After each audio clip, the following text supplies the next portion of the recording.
"13 years ago, audiences across America were horrified by the savagery of a faceless killer. In the wake of this bizarre rampage, he vanished. Now, after more than a decade of silence, he has come out of hiding.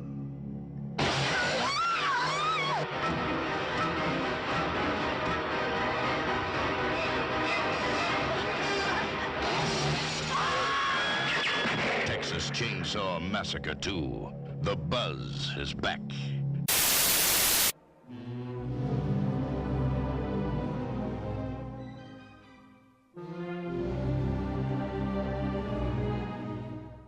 Texas Chainsaw Massacre 2 is a sequel to the 1974 classic by Texas filmmaker Tobe Hooper, based around the urban legend of a family of chainsaw killers with an appetite for human flesh. Inspired by the true case of Wisconsin cannibal Ed Gein, Texas Chainsaw Massacre was originally perceived by critics as a blood-soaked insight into the depraved world of mindless brutality that was better left alone, despite its popularity and success that turned the film into a cult classic. Hooper was named a madman who directed a movie that was nothing more than an exercise in terror, using violence and sadism to replace an actual plot or storyline.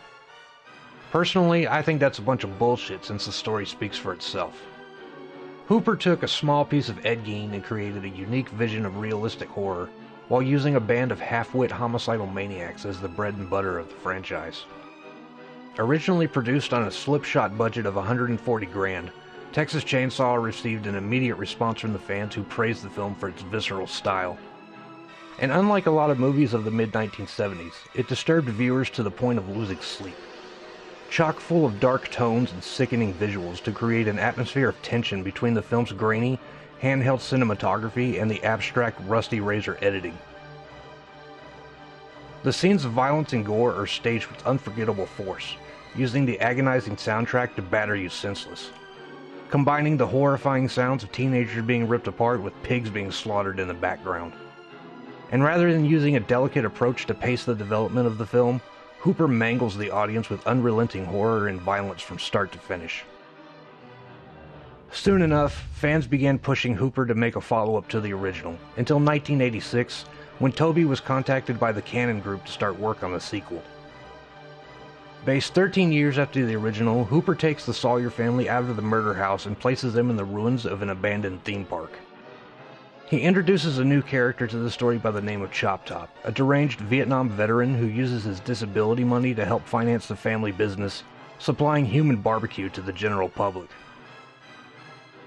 Hooper also features two key characters, Lefty, a pissed-off Texas Ranger in search of his missing nephew, and Stretch, a sharp-tongued local DJ who becomes witness to murder during the course of a live broadcast. Played by legendary actor Dennis Hopper, Lefty is known as a crackpot by local police, stuck on the delusion of his nephew being tortured to death by imaginary chainsaw killers.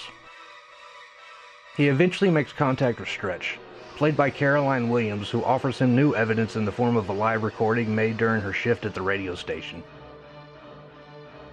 She agrees to play the tape for Lefty, but the plan backfires when she receives a surprise visit from Chop Top and Leatherface. Played by the unorthodox horror icon Bill Moseley, Chop Top enters on a subtle note as a random fan of the station, successfully creeping out Stretch by the second with humorous quotes and awkward requests. He distracts her long enough for Leatherface to make his startling appearance, lunging from the dark with his trusty chainsaw at the ready, sending Stretch screaming out of harm's way. And unlike the original, Hooper decided to include a sense of dark humor to the sequel, while bordering art house satire at times.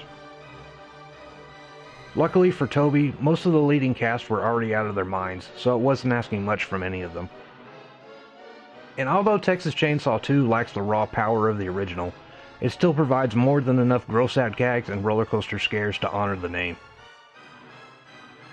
The amount of time that went into the set design is damn near impossible to imagine, particularly in the underground caverns where Hooper used hundreds of real skeletons as morbid decorations. The film also features over-the-top gore by legendary effects master Tom Savini, who spent months creating thousands of gruesome props crudely displayed throughout the film. Best of all, the comedy exists in the same moments as the horror. You don't get to choose between laughing and being repulsed since both are happening simultaneously. The film's sickness feels uncomfortable, and the reaction is what makes it seem so much worse than it truly is. And on a side note, as long as you don't go into Texas Chainsaw 2 expecting a remake of the first movie, you'll find the sequel has a lot to offer as an absolute worthy follow-up to the original. The movies are different because they have different goals, but each is successful on its own terms.